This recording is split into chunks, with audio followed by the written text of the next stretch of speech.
Hello, everybody. Thank you so much for joining us today. Welcome to Passiontainment. Today, we have a very, very special guest. So that's none other than Adisesha Reddy garu. And he's been in the United States for almost close to 50 years now. And he's been practicing gastroenterologist over 40 years now in the United States. And we are getting into his life. We're going to take a sneak peek at his life, how his journey was in this country, and what are the ups, what are the downs he has seen over the years. And we get to know about what all the entrepreneurial things he has tried, and the experiences, lessons he learned, what are the sacrifices he has to make to get to where he is. So buckle up, and it's going to be a feast for everybody. And make sure you have your pen and notebooks ready to take lots of notes. So with that, Adishesha Reddy garu, thank you so much for joining us today. Appreciate it. And we are very excited to have you here. Thank you so much for joining us today. Yeah, thank you, Srinivasa Reddy garu. Thank you very much. And I'm very excited and very happy and honored that you invited me to join and share my thoughts and experiences.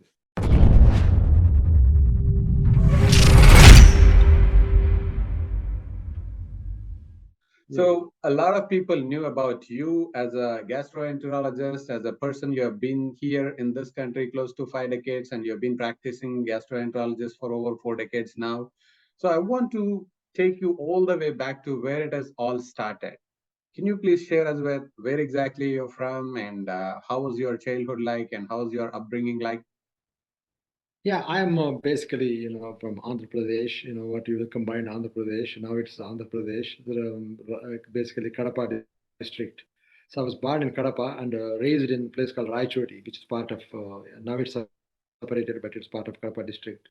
So I was basically, I would say, from a middle class family and raised in a middle class and those kind of values. So at that time, education was the driving force. Education, education, education. That was the driving force, and that's what I recommend to younger people. Focus on education while you're in school. Once you finish high school, college, and probably masters or graduate school, then you can focus on entrepreneurial activities and jobs and all that. So I was those days, entrepreneurship is not that prevalent. Most people used to work a full-time job. So I was at that time I was trying to focus on education, and then after I graduated, then I was looking around and I saw that the medicine is somewhat, I can't say rudimentary, but it was somewhat behind, somewhat relatively backward compared to Western societies like United States. And then I looked at Vellore, Christian Medical College in Vellore. Vellore is somewhere between US and India. They are much more advanced than other places where I worked at Kurnool and basically Kurnool. So then I worked there at Vellore, and then I got exposure to Western type of practice, and then I thought I better to come to US. My uncle used to say when I was coming to US, ఐదు లక్షలు సంపాదించేసి వెనక్కి వచ్చేసేయి. So that's all the mindset at that time. So I thought I came to US in '75, Mhm. and then one thing left. For a long time, I thought I would go back and start a hospital or something like that. But once we start having children and they got started settling here, then that's history now. So I'm pretty much settled here. So so those are the basic. Initially education was the main focus, and then because of the opportunities in US, which is a lot more than in India at that time anyway. Now probably uh, playing field is level probably at this time, but at that time there was a much more opportunities here in US. So I came here, and then after I started practice, I need to establish myself. So from the beginning, I have been looking at entrepreneurial activities, and I tried many entrepreneurial things with variable success. At the end, I can tell what I would do. I would have done differently. Yeah, yeah.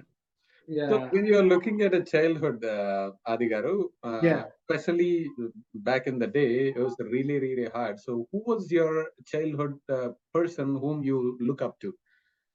So, especially at that age, when you are really coming from a middle class family and doctor or going for doctor or engineering, it Yeah. wasn't a thing at that time too.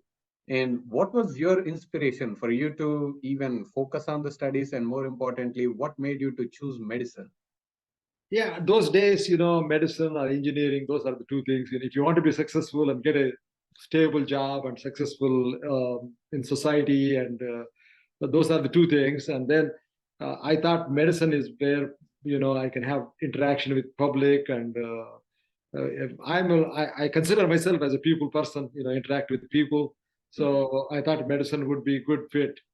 And then, in as far as a role model is concerned, I would say, my father, he was a retired headmaster at so he was my role model. And then I went to medical college in Kurnool, and Dr. Bhaskar Reddy, he was our principal. He was like a father figure, so he was very helpful. And another doctor, Dr. Harnath, he was also assistant principal, I think, at the time.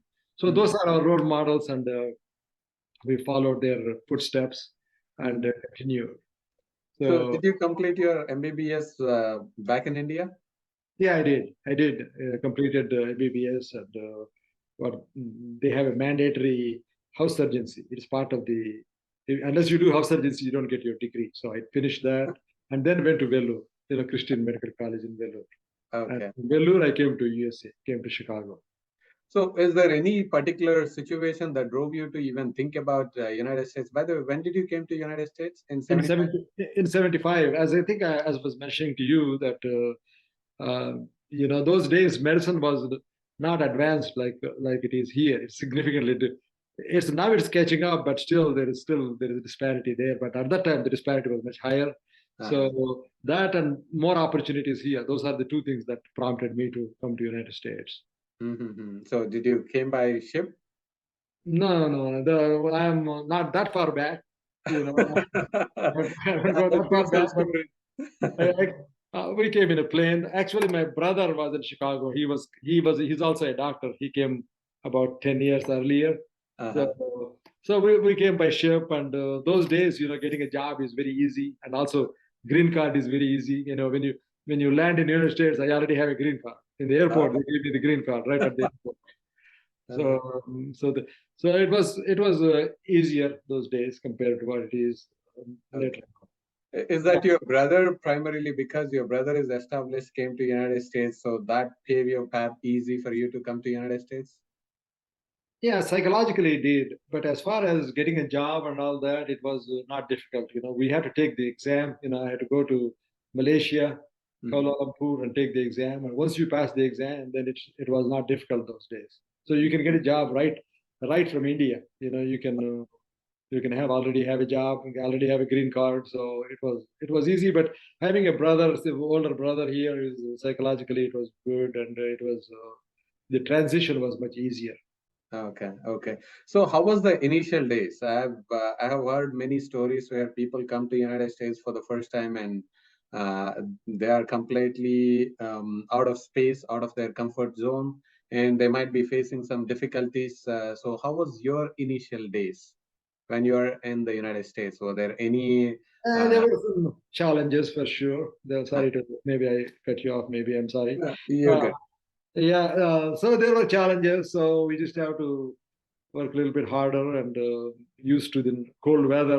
We're not used to the hot. We're used to hot weather. So cold, we're used to get cold weather. And then being in Vellore helped me a little bit for the transition, because Mhm, they had this beeper system. They had this. There are several things that are followed here were already there in Vellore. mhm, So it was a little challenging, but it's not insurmountable. And having my brother to talk to or get his input or advice, that was helpful. mhm, mhm. Amazing, amazing. Yeah. So, yeah, when you're in the States and you clear the exam, you have your job. So, how are the initial few years? Did you already came here and started your practice, or how was the initial Now we day? had to do the residency program. I did Okay. what they call med peds, internal medicine and pediatrics combination. Mm-hmm. Then I went into gastroenterology. That is like a stomach and colon and liver problems. So that fellowship, I went to gastroenterology fellowship. And after I finished those fellowship, then I could go into practice. So that process, the training process is about 6, 7 years. Oh, okay, okay. So you Yeah. came in 75 and all the way up to 81 or so. You're pretty much preparing Yeah, yourself, clearing all these exams, everything. yeah, exams and training and all that. And subsequently, I went to, I did fellowship and then came to Alabama in 82. I started my practice in 1982. And I've been here since then. Wow, wow. So did you first, when you decided that all the courses, trainings, and all the exams are cleared, now you're ready to go. Yeah. So that's when you wanted to start your own practice, or when was the entrepreneurial mindset came into the picture for you? I think I always had the entrepreneurial spirit, but the actual to put into practice is going into private practice is kind of entrepreneurship. I never wanted to work for somebody. I wanted to work for myself.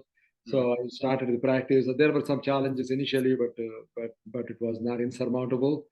I'm always entrepreneurial spirit was there. So after I started the practice, after a few years after establishing myself, Mm-hmm. then I tried several entrepreneurial opportunities. First in the pharmaceutical Mm-hmm. space.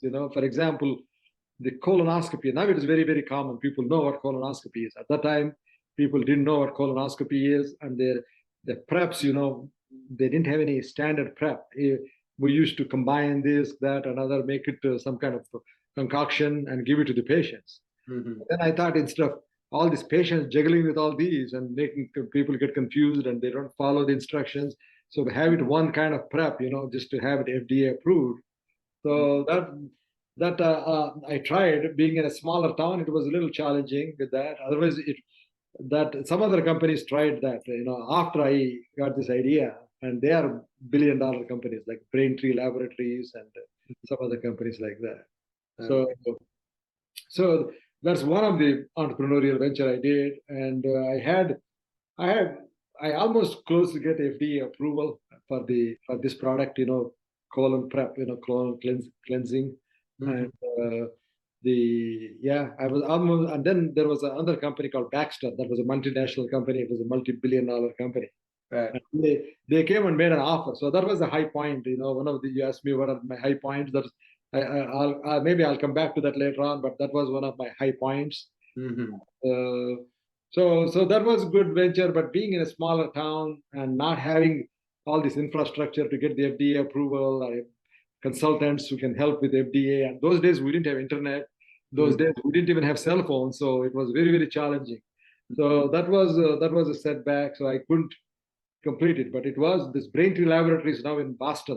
That's like a multi-billion-dollar company because Right. the colonoscopy is a big deal now, big deal, Right. big procedure, and Mm-hmm. so that was I have a few other ventures I explored, and they were all good. So they were all very, I would say, very broad based, ideas. I'm proud of my ideas, except I couldn't completely execute them. But I'm proud of my ideas. So Right. So yeah, with the colonoscopy preparation, you are already, is that some sort of a formula that you have came up with that Baxter Laboratories are willing to buy, or? yeah. It's some formula. It was people were trying different things, and I also tried different slight variations of the same combination like that. So So did yeah, you patent that? Did you ever try to patent that formula? Because that's the key thing, right? yeah. Those days I was not aware of this patent benefit of the patent, so I didn't patent that. What I was told, I tried it, but what I was told is that if this is common ingredients, these are not Mhm. like a formula like a chemical that I come up with the unique chemical that I came up with. These Mhm. are standard, polyethylene glycol and magnesium citrate and those kind of things. Mhm. The combination was unique, but I didn't know that. They Uh, said, "Oh, these are common ingredients, so you can't patent it." But really, I could have. that combination I could have patented, but I did not. So, as I said, I didn't have good consultants around to get get a proper advice and proper guidance. So, yeah, that was a problem. That was a problem at that time. But when a company like Baxton Laboratories, they are willing to come to you and they're willing to buy your formula, is there Yeah. any specific reason why you had to push back on that? Do you have a dream of building it big and Yeah, take it was pretty close to getting FDA approval, so I thought we would get FDA approval and we can have a independent company. And then there's some problems because in a smaller town you have to have a contract manufacturer, because I couldn't manufacture myself, because there is a good manufacturing practices, GMP. right? So I went to a manufacturer, and that manufacturer was a very reliable guy. It was good, but then he didn't do some of these criteria that he has to follow. So he didn't follow, and then the FDA they put a black mark. So they Oh, basically shut it down, and then they said I couldn't take that whatever he has done. We spent about 18 months on this project, because it takes time. You can't get the approval. You have to get a stability testing and all that. It took about 18 months. And then they said, according to FDA consultant, then if you go to different manufacturer, then you have to start all over again. So that lapse of time are a big problem for me. So because of that lapse, the other companies could come. Braintree got the approval, and then they got into the market. So that's what happened. That was a setback. okay. You Yeah. got it the right time. It's just that the association may not be right. Yeah, at the right time, and the location was not right. You are in a small town in a smaller state. So Right. so it So how was. old were you at that time, Adigaru? Yeah, I was born in 51, so 82. I did it maybe 84, so probably 32, 32 years. 32 years, Yeah, 32 years young boy, and yeah, created something really, really, I mean, that yeah. you could have got that and that would have been completely changed the trajectory of where you'd have been now, right? Oh, absolutely. Yeah, if I would have gone to, yeah, if I have gone to Boston or Silicon Valley or even New York, New Jersey, any of those places, because there is so many consultants, so many people, so many resources there that we Right. don't have here. Mm. Yeah, maybe that's retrospectively that's what the case. That's what I would have done. So Yeah, if you would have to go back and give an advice to there could be people who are in the similar situation, even in this time and era. There could be people who are creating wonderful things at the yeah, small towns and small cities. yeah, So if you have to go back to your younger self, who is 32 years, 31 years old, what yeah. would you advise him to do if somebody is trying to get, and whoever is in the same situation as you were when you are 32 years old, what kind of an advice that you can give it to them who are searching for those answers? Yeah, yeah. Let me share that a little bit later on. But let me tell you a couple of other things that I Yeah, have sure. tried a little bit subsequently. Not that was colonoscopy purpose initially, and then I tried to put together endoscopy and surgical centers together. Okay. Endoscopy center is where we do the colonoscopies, upper endoscopies. Like, Right. so there are several small centers in different areas, different areas of the country. So Mm-hmm. we tried to put together, and that was also going okay. But Mm-hmm. but all these bigger ventures, I think ideally you need to raise capital, outside Mm-hmm. capital. I was trying to put my own money into it. So Mm-hmm. I think if I had to start all over again, that's another thing I would do, is raise outside capital. Outside capital, and being in a bigger city. Mm-hmm. So those are the two things. That endoscopy center project also would have been like a billions of dollars project. Like, there's a company called AmSurge, that Mm-hmm. multi-billion-dollar company now. They did same thing. What I was doing, putting endoscopy centers together. I had about 7 to 10 centers signed up. What we call letter of intent. So Mm-hmm. LOIs are signed up. Okay. yeah, MOIs are signed up, but then you need a bigger capital, and then you need to staffing and all that. So it was a good project, but it was, and also I was doing full time practice. So Mm-hmm. if you have to start all over again with these bigger projects, you need to you need to plunge, you need to quit your job, spend full time, raise outside capital, and be in a place where there is ecosystem is good. The ecosystem here is not so good, where I am. So you need to go to where there's a good ecosystem.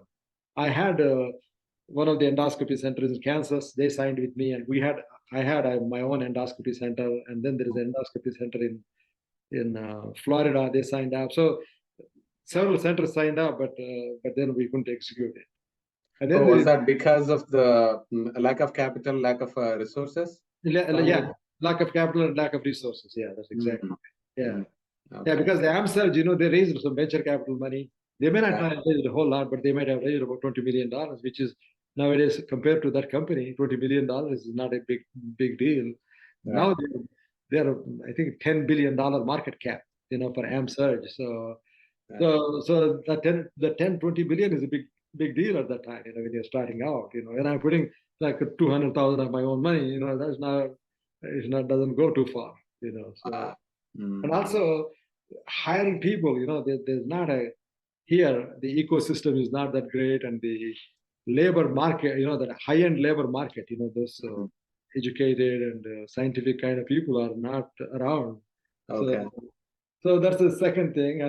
And then the third venture I tried is also would have been good when internet first came out, around I think in late 90s, late 90s, late 90s, and I wanted to have a healthcare website, we already got a health nook. We got domain name, of course, domain names are easy to get. So health information, to WebMD kind of thing, so I had some collaboration with a company in India. I forgot the name of the company, but Mr. Mohan Reddy, he was the founder of that company. That was in late 90s, early 2000, late 90s. So he was very passionate. He was very interested. I was very passionate, and I thought there was good potential. But again, same reason, not having capital, not having enough capital, not having infrastructure.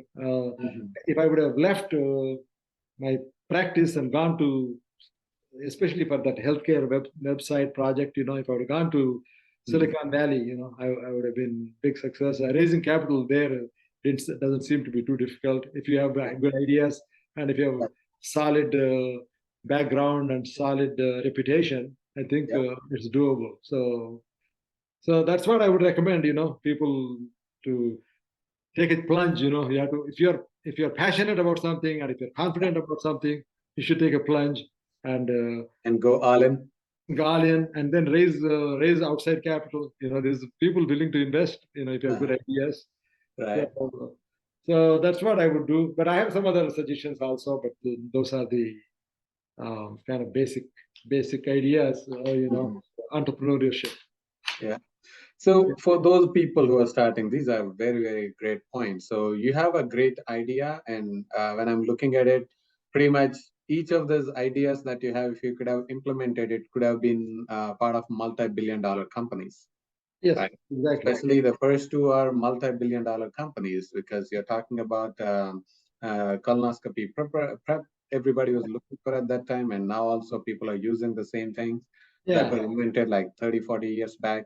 And endoscopy, it's another big deal. Yeah. Even this website, at that time, this is the beginning of internet. Internet was infancy.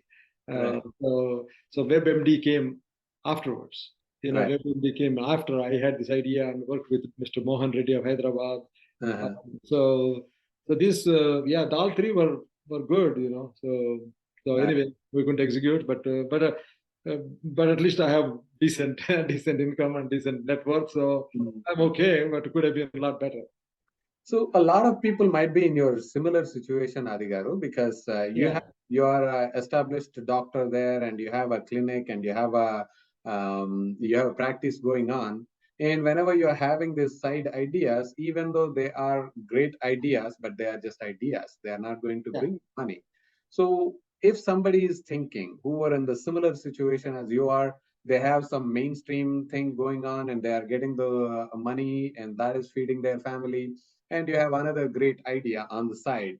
And what kind of an advice that you give people to say that, hey, you know what? Yeah, I need to let go everything. Let me go all in, and this is going to be my time to prove the world that I have something to offer and I have something great to bring to the marketplace. So, Yeah. what are the key indicators that people can look at themselves or look at in their ideas, where they can say that, you know what, this is going to be that multi-million dollar idea or multi-billion dollar idea. Let me go all in. Yeah, basically, there are a few things. One is whatever idea you have, Mhm. you have to be passionate about it. You have to have You really obsessed belief. with that. Okay. Yeah, you have to believe in that. Mhm. Number two is you should know something about that, whatever it is.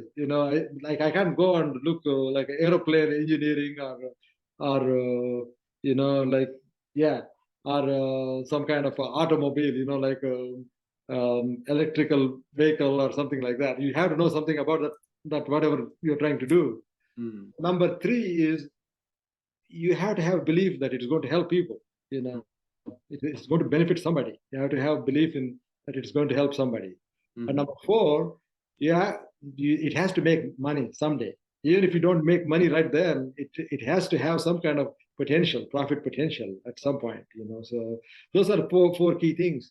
And then when you go with a project, you need to go with a project that has a high, utility, like what you call scalable, highly scalable project.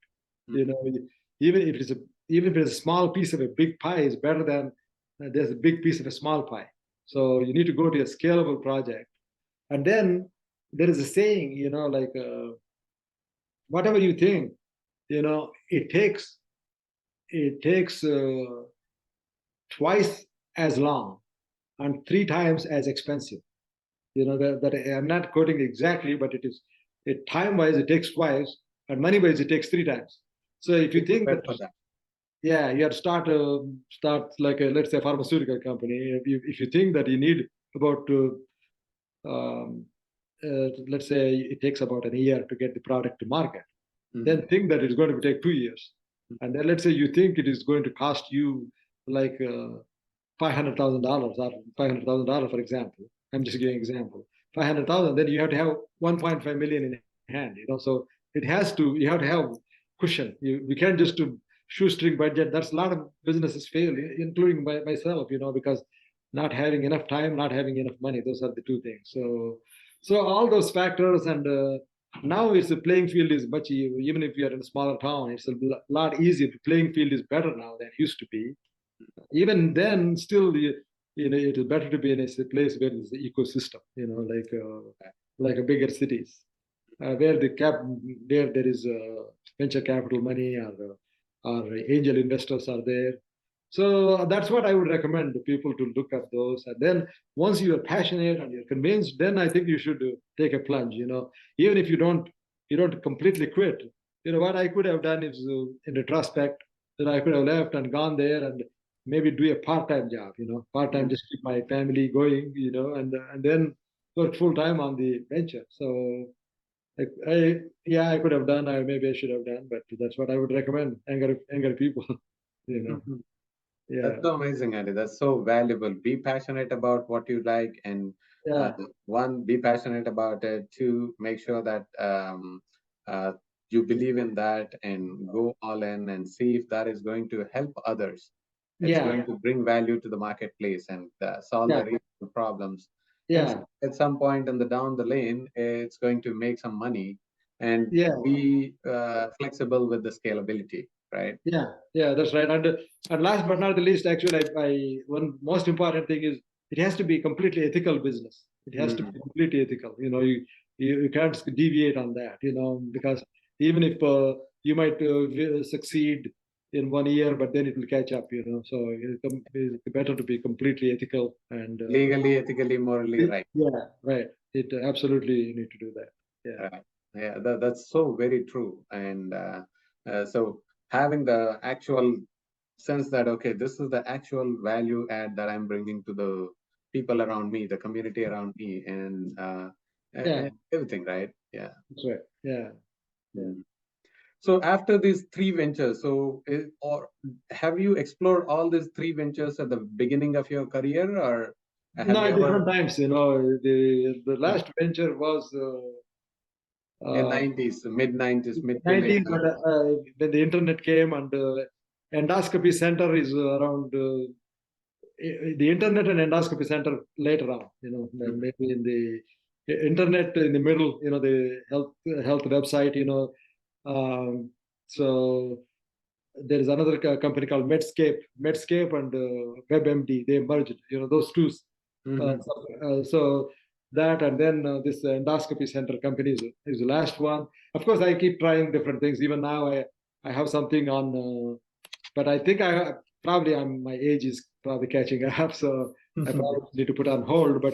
But I Right. have a gastroenterology project in mind. Something that. Uh, just to purely focused on gastroenterology products. Like I was like you were mentioning that some of the other doctors may have similar ideas. So Right. create a platform for other doctors if they have ideas, Mhm. and also have a with this video conferencing and video calls. Mhm. Like especially if you have already in place, the Zoom calling and all that. Mhm. Consulting, we could have done it, but anyway, I'm not actively pursuing those, but those are some of the ideas that I have. I Okay. have another company called BioGastrix. I have a website, anybody can look up. So those Uh-huh. are some of the ideas I have with BioGastrix right now. Mhm. So with that website that you're talking about, that's your latest venture. Is the Yeah, goal to create a platform where the new gastroenterology practicing surgeons or practicing doctors yeah. can come up with creating their own products? Is that going to be end-to-end platform where you're going to all the way take it to FDA approval and everything? Yeah, provide the resources, provide the Oh, resources. But even for that, you have to have more capital. You need to have raise capital. okay. And so, yeah. So basically, yeah, that like some of the others, younger people, they may have some ideas like that, but then they don't know where to call, how to get the patent, or Mm-hmm. how to get FDA approval, how to do the marketing, or how to raise more money, or how to find a like a contract manufacturer. You know, Mm-hmm. recently I had another idea with this biogastrics platform is to have a like. Nutraceutical kind of thing in a nutraceutical that's beneficial for the brain health as well as colon health. There are some probiotics that do that, so some combination like that. And Mm-hmm. Dr. Mallaredi, you probably heard of him from New Yes. York. Yeah, Mm-hmm. he was very nice, and he was willing to do the contract manufacturer, so manufacturing, because he has the manufacturing facility in Long Island, New York. So Mm-hmm. at least to that extent, so the same kind of resources I can make it available to other doctors. So that is the idea. But right now I'm so bogged down with my practice and with other non-profit things. I'm also chairman of APNA Foundation. Yeah, chairman of APNA Foundation also, and also North America Telugu Association. Mm-hmm. I'm yeah, chairman of the advisory council for North America Telugu Association. So, Okay. so I have a lot of irons in fire. So I think, I think that's why I think I like to focus on these entrepreneurial things someday, along with others. So along with other younger people, some younger participants. So that's my That's idea at this stage.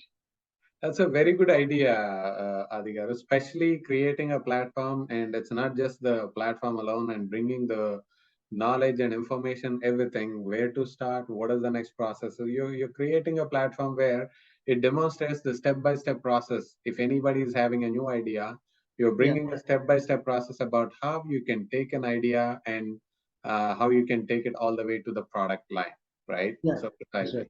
Yeah, that's right. Yeah, So at this point, I mean, I know you have other things that are going on, and you have a full-time practice going on.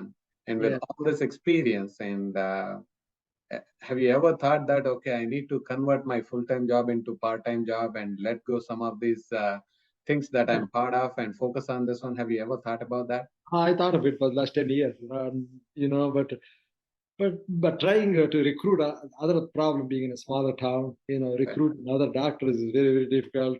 Right. And just to have a very excellent practice, very successful practice with endoscopy center and all that. So it's difficult to walk away, so uh, so that, yeah, I'm still pursuing that, but I think at this stage I probably have to do it with align with some younger people, and then have them, I give more like a advisory committee kind of role, and have them do the execution. So, so that's what I would like to do. Yeah. Okay. Yeah, that's still a better idea. You can have somebody, and Yeah. you can be from the back end. You can be guiding the people and let the other people drive this vision that you Yeah. have.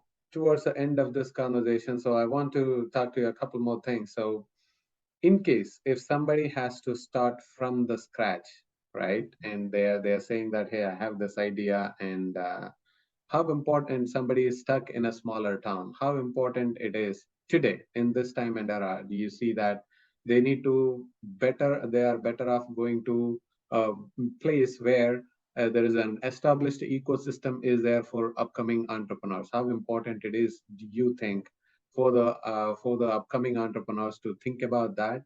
And second thing is how important it is for them to think about having a side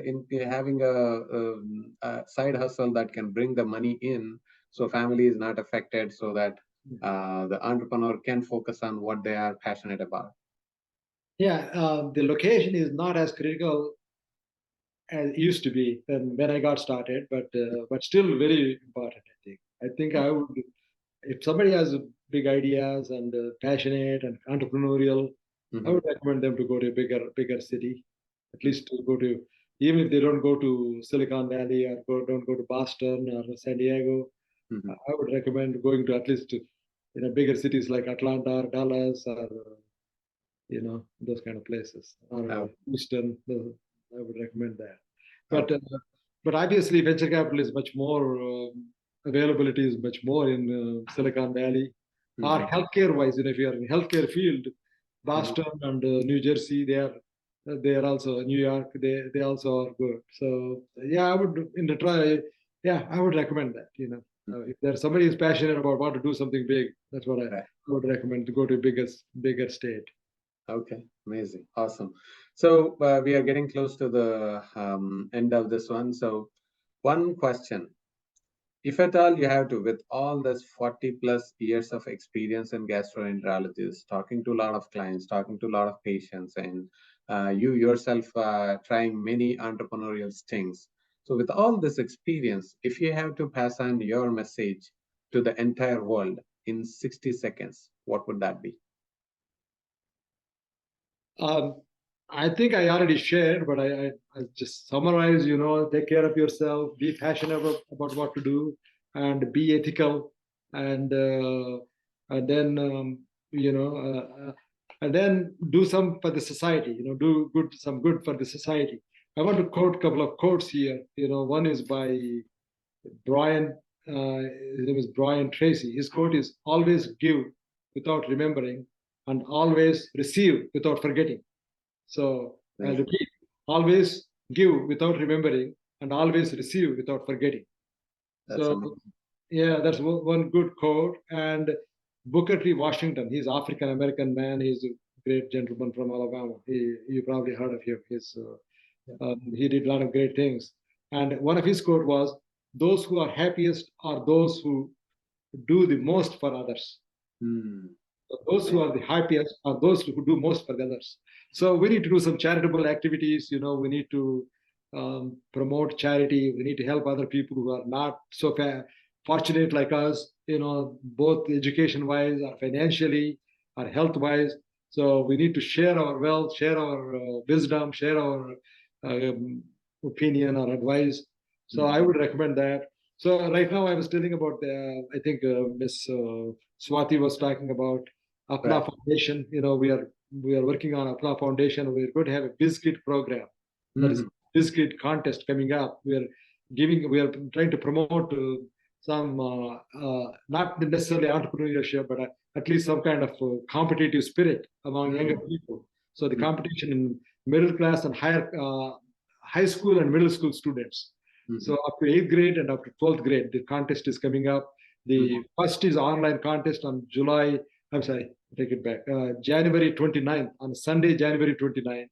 And the live contest of those 29th, 5 from each category we pick, and then the live contest will be in Austin, Texas, in February 18th on Saturday. So I want your audience, I don't know who they are, but this is more contest for the US students between middle class, middle school and high school students. So I want to pass that word, and I want all the younger people to participate.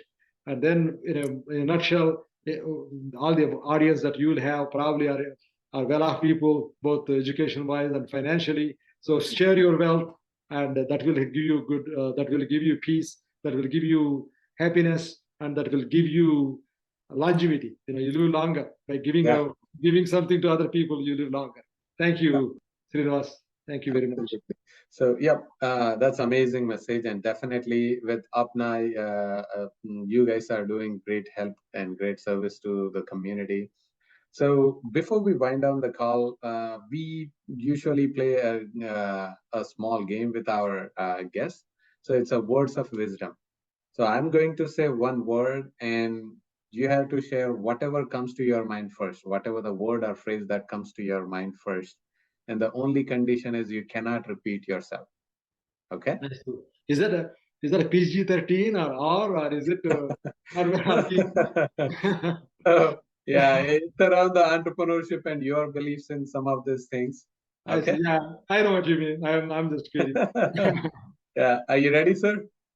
How many are there? How many? We got 10. I see. Okay. Is it about? We'll find up in about 5-10 minutes then. Yes.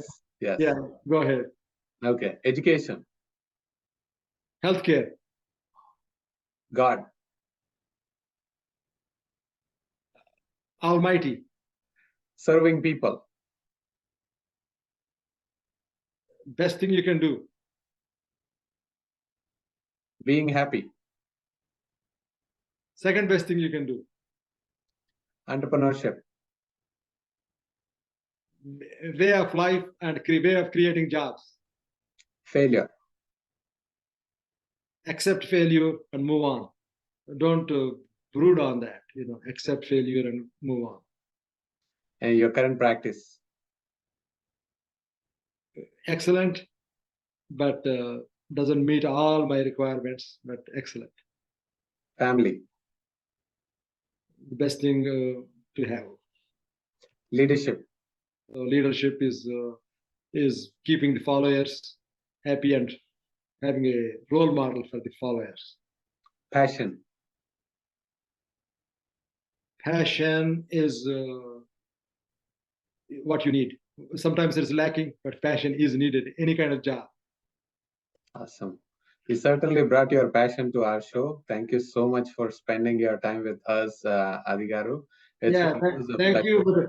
But I want to share one quote. I meant to share it, but sure. I think I had written somewhere, but basically her name is Green, Vivian Green. I think Vivian Green is the one that Vivian Green's quote. Life isn't about waiting for the storm to pass. It is about learning to dance in the rain. That's the quote. So failure, don't worry about the failure. The failure, you learn it and move on. So failure is not the opposite of success, it's part of success. That's right. Yeah. Excellent. Thank you so much for joining us today, Adigaru. It was a pleasure speaking with you. And everybody who are with us all the way to the end, thank you so much for joining us today. And I hope you found a great value out of this message from Adigaru. And it's all about identifying what you're passionate about and go all in and do your best and add more value to people. So with that, thank you so much for joining us today. We'll see you all with the next video. Thank you.